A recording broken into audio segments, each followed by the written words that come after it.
우리 하나님 말씀 보겠습니다. 하나님 말씀은 여호수아서 제 8장 32절에서 33절 말씀입니다. 여호수아서 제 8장 우리 32절에서 33절 말씀. 우리 다 찾으셨으면 여호수아서 8장 32절에서 33절 함께 봉독하도록 하겠습니다. 여호수아가 거기서 모세가 기록한 율법을 이스라엘 자손의 목전에서 그 돌에 기록하며 온 이스라엘과 그 장로들과 관리들과 재판장들과 본토인뿐 아니라 이방인까지 여호와의 언약궤를 맨 레위 사람 제사장들 앞에서 궤의 좌우에 서되 절반은 그리심산 앞에 절반은 에발산 앞에 섰으니 이는 전에 여호와의 종 모세가 이스라엘 백성에게 축복하라고 명령한 대로 함이라. 아멘. 이 시간에는 하나님께 영광 그런 제목을 가지고 함께 은혜 나누기를 원합니다. 그러니 여호수아가 여리고성을 점령합니다. 그리고 또 이제 아이성을 점령하기 위해서 전쟁을 했다가 패하게 되죠. 결국 그것을 두고 하나님 앞에 기도했더니만 하나님께서 범죄했기 때문이라고, 이스라엘 백성에게 범죄한 자가 있기 때문이라고 그랬고 제비 뽑기를 통해서 그 범죄자를 가려내라고 말씀합니다. 그래서 결국 아간이 뽑혔고 이제 아간을 처단하고 난 다음에 또 하나님의 계획대로 이제 아이성을 점령하게 됩니다. 그리고 이제 오늘 본문에는 보면 이제 아이성을 점령하고 난 이후에 그때에라고 하는 부사로 시작하고 있습니다. 30절입니다. 8장 30절 읽어보십시다. 그때에 여호수아가 이스라엘의 하나님 여호와를 위하여 에발산에 한 제단을 쌓았으니, 자 저기 보면 지금 그때에라고 하는 것은 이 히브리 원어상 일정 시간이 경과한 것을 강조하는 겁니다. 그러니까 일정 시간이 지났다는 거죠. 즉 아이성 전투에서 승리하고 이제 일정 시간이 지난 그 시점을 말하는데, 성경학자들은 이 여호수아와 이스라엘이 아이성에서 승리하고 난 다음에 일정 시간 동안 특정 장소를 향해서 그들이 갔다라고 이야기합니다. 그러니까 일정 기간 갔는데 어디로 갔느냐? 여호수아가 향한 곳은 바로 에발산이라는 거죠. 여러분, 이 에발산은 아이성에서 이틀 거리에 위치한 곳에 있습니다. 그러니까 지금 승리의 기쁨이 채 가시기도 전에 여호수아가 왜 이렇게 급하게 에발산으로 발걸음을 옮겼느냐라는 거죠. 지금 이 에발산에 가서 하나님을 위해서 제단을 쌓기 위해서 그렇습니다. 한마디로 예배를 드리기 위해서 그렇게 에발산으로 갔다는 거죠. 아이성을 점령하고 난 다음에 이틀을 행진해서 에발산으로 갔던 겁니다. 지금 이 에발산에서 제단을 쌓았는데 32절에 보면 여호수아가 율법을 돌에 새겼다라고 기록합니다. 32절 읽어보십시다. 여호수아가 거기서 모세가 기록한 율법을 이스라엘 자손의 목전에서 그 돌에 기록하매, 그러니까 모세가 기록했던 율법을 이스라엘이 보는 앞에서 돌에 이 율법을 기록했다라고 말하고 있습니다. 그리고 33절에서 35절까지에 보면 이제 여호수아는 이 율법을 백성들 앞에서 낭독한 거예요. 그러면서 축복과 저주를 선포합니다. 자, 33절에서 35절입니다. 33절에서 35절 읽어보십시다. 온 이스라엘과 그 장로들과 관리들과 재판장들과 본토인뿐 아니라 이방인까지 여호와의 언약궤를 맨 레위 사람 제사장들 앞에서 궤의 좌우에 서되 절반은 그리심산 앞에 절반은 에발산 앞에 섰으니 이는 전에 여호와의 종 모세가 이스라엘 백성에게 축복하라고 명령한 대로 함이라. 그 후에 여호수아가 율법책에 기록된 모든 것대로 축복과 저주하는 율법의 모든 말씀을 낭독하였으니, 모세가 명령한 것은 여호수아가 이스라엘 온 회중과 여자들과 아이와 그들 중에 동행하는 거류민들 앞에서 낭독하지 아니한 말이 하나도 없더라. 자, 여기 보면 이제 군사학적으로 보면요, 지금 이 굉장히 이게 무모한 결정이 아닐 수 없습니다. 지금 아이성을 이제 그들이 점령하고 난 다음에 계속해서 가나안 정복을 해야 되거든요. 가나안 정복을 해야 되는데 지금 가나안 정복 이후에 그들이 아이성을 점령하고 이제 또 계속해서 점령을 해야 되는 그 상황인데도 불구하고 지금 제사를 드리고 있다는 거죠. 그러니까 군사학적인 면에서는 전쟁하다가 갑자기 여러분 휴식을 취하면서 하나님께 예배를 드린다. 이것은 적에게 빌미를 제공하는 그런 행위일 수밖에 없어요. 지금 전쟁을 잘하다가 갑자기 예배를 드린다, 갑자기 제사를 드린다 그러니까 지금 이것이 얼마나 이 분위기상으로 찬물을 끼얹는 것 같은 그런 모습인지 모른다는 거죠. 또 자칫 군사들이 해이해져서 큰 패배로 이어질지도 모른다라는 거예요. 전쟁을 하다가 갑자기 여러분 하나님 앞에 예배를 드린다고 하면서 모든 사람들이 제사기에서 모였다. 그러니까 그 전쟁 분위기가 또 많이 사라질 수 있다는 거죠. 그런데 여호수아는 전쟁을 잠시 중단합니다. 그러면서 에발산에서 하나님을 향해서 제단을 쌓았다는 거죠. 그럼 왜 이런 일을 했느냐라는 거예요. 왜 에발산에 가서 제단을 쌓았느냐?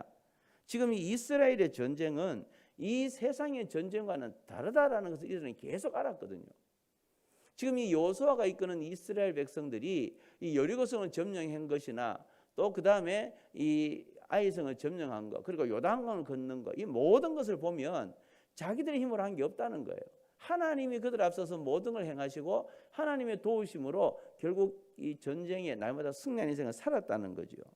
그러니까 지금 이 여호수아와 이스라엘 백성들에게 있는 이 전쟁은 일반 전쟁이 아니라는 거예요. 이것은 바로 영적 전쟁이라는 거죠. 하나님의 사람 모세는 이 사실을 너무나 잘 알고 있었습니다. 이스라엘 백성을 애굽 땅에서 인도해내던 모세는 광야길을 가면서 하나님이 그들을 돕지 않으면 안 된다는 걸 너무나 잘 알았거든요. 그래서 모세가 이 신명기 27장에 보면 여호수아에게 명령합니다. 앞으로 너는 가나안에 들어가면 제일 먼저 에발산에 제단을 쌓아라. 그리고 하나님께 제사 드려라라고 강조했다는 거예요. 그 모세가 이제껏 광야길을 가면서 하나님의 은혜로 우리가 살아왔기 때문에 너는 가나안을 점령하고 난 다음에는 에발산에서 가장 먼저 하나님 앞에 예배를 드리라고 이야기하고 있다는 거죠. 자, 신명기 27장 4절에서 5절입니다. 신명기 27장 4절에서 5절 읽어보십시다.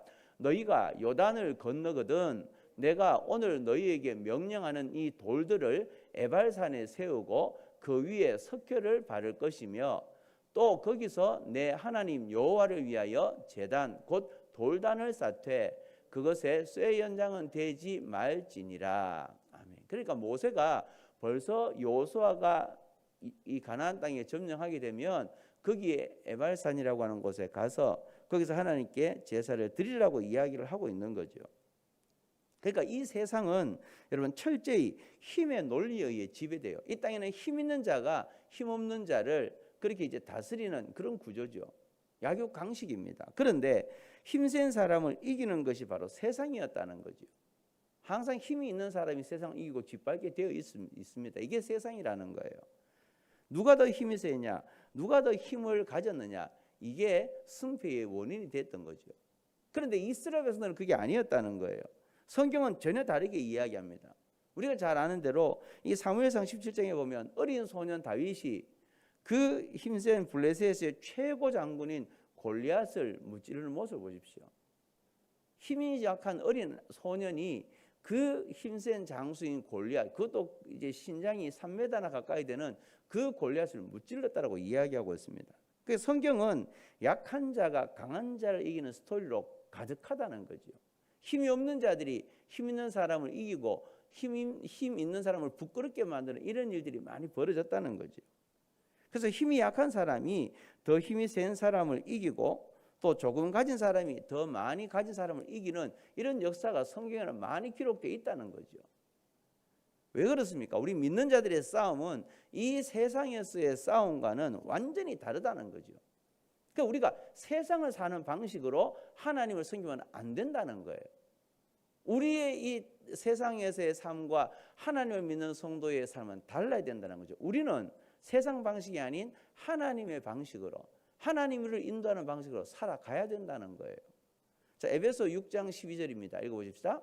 우리의 씨름은 혈과 육을 상대하는 것이 아니요 통치자들과 권세들과 이 어둠의 세상 주관자들과 하늘에 있는 악의 영들을 상대함이라. 아멘. 그러니까 성경은 이거 분명히 이야기를 해요.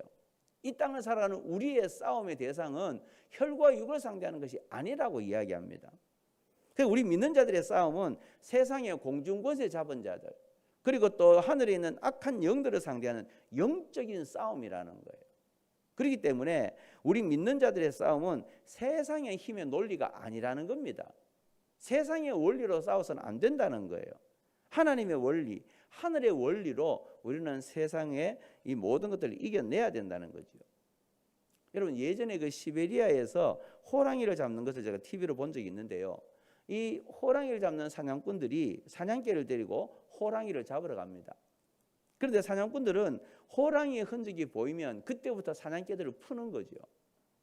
그러면 사냥개들이 호랑이를 발견하고 이제 호랑이를 발견하면 호랑이 줄이 삥 둘러섭니다.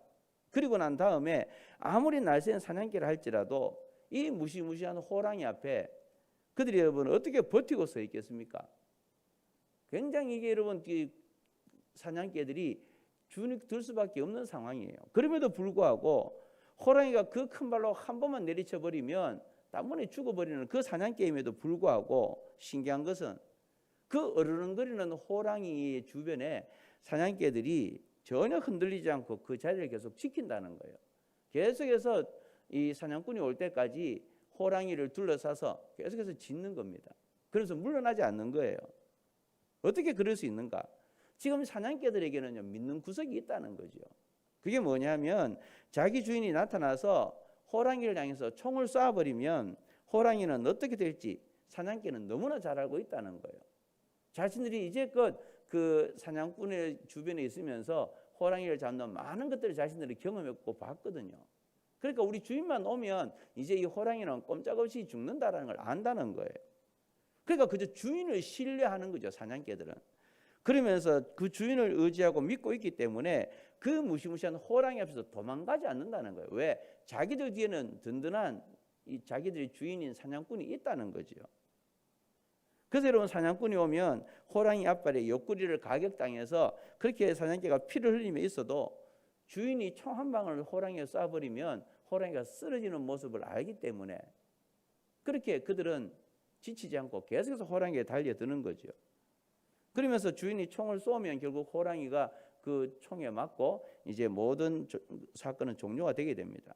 그래서 총을 맞고 마취를 당해서 이제 축 처진 호랑이 앞에 사냥개는 막 너무 좋아한다는 거죠. 그러면서 그 앞에서 이렇게 뛰고 부르짖는 겁니다. 그 사냥개가 호랑이를 이기는 거죠.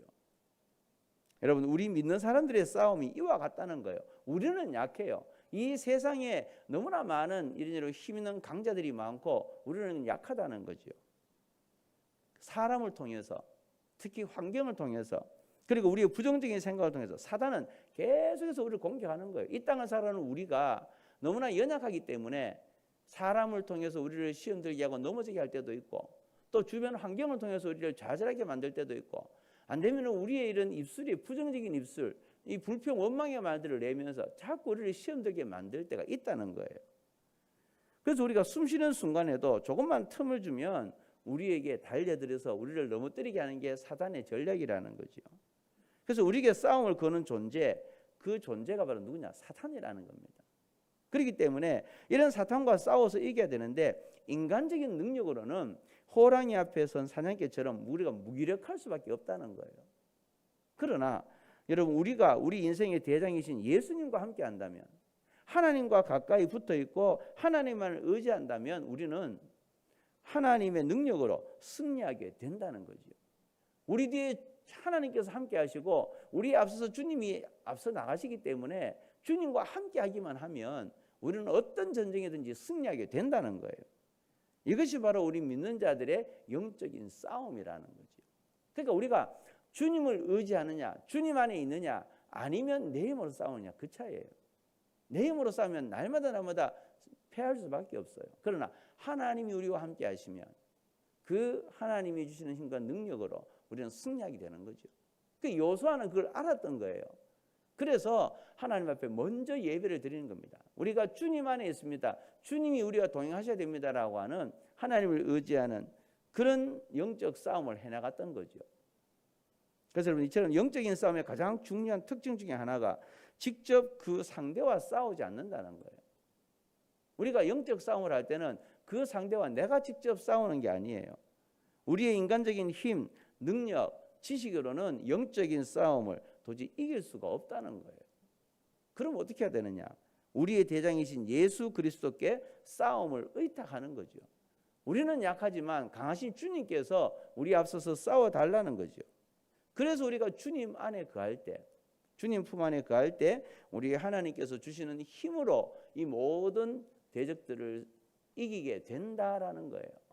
그러니까 다윗도 그런 거죠. 골리앗을 이긴 이유가 자기 힘으로는 이길 수 없어요. 그러나 주의 성령과 함께 할 때에 이 골리앗을 무찌를 수 있었다는 거죠. 그래서 이 승리는 여러분 주변 여건이 어떠한에 달려 있지 않아요. 우리 주변이 어떠하다 할지라도 내가 여호와 하나님을 의지하고 주님과 함께 할 때는 승리한다는 거죠. 그래서 전쟁이 아무리 중요해도, 가나안 정복이 아무리 중요해도 에발산에서 먼저 제단을 쌓으라고 했던 모세의 말처럼 여호수아는 그 말에 순종한 거예요. 전쟁을 하다가 하나님 앞에 먼저 예배를 드리면서 그렇게 하나님 앞에 모든 전쟁을 맡겨 드린 거죠. 누가 더 힘이 세냐, 누가 더 많이 가졌느냐, 여기에 달려 있는 게 아니라는 거예요. 세상은 그렇게 얘기하죠. 누가 더 강하냐, 누가 많이 가졌느냐. 그러나 우리는 다르다는 거예요. 이 싸움은 얼마나 내가 주님께 가까이 가 있느냐, 얼마나 하나님과 함께 호흡하고 있느냐, 그 차이라는 거죠. 하나님과 함께 주님과 동행하면 어떤 영적 전쟁도, 어떤 이 세상의 험한 인생도 승리하며 살아갈 수 있다는 거예요. 그래서 우리는 주님과 날마다 좋은 관계를 맺어야 해요. 하나님께 예배하기를 즐겨하고 하나님 앞에 기도의 인생을 살아가야 되고, 우리 모든 삶을 주님 앞에 맡기면 주님이 우리 인생을 대신 우리 앞서서 다 해결해 주신다는 거죠. 그래서 우리는 매 순간 하나님과 동행하는 삶을 살아갈 수 있기를 주님의 이름으로 축복합니다. 하나님과 동행해야 돼요. 그래야 우리 인생은 하나님이 책임져 주십니다.